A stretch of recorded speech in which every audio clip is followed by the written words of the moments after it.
अस्सलाम वालेकुम वरहमतुल्लाहि वबरकातुहू।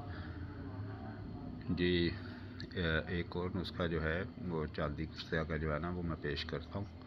उफ्तेबा और सुरत इंजाल के लिए जो है ना दोनों मसाइल इसमें हल हो जाएंगे।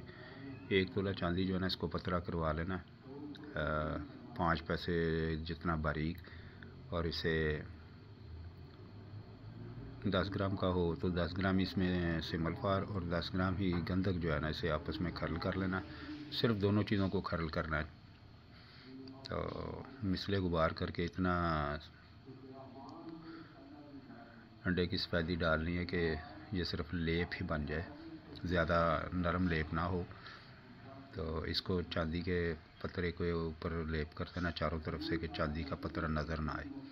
अब इसे खुश्क करके तो छोटे कप में बंद करके गिले कमत करके खुश्क करके तो 1 किलो की आग देनी है खुली जगह पे, यानी कि खड्डे में आग नहीं देनी, ओपन आग देनी है।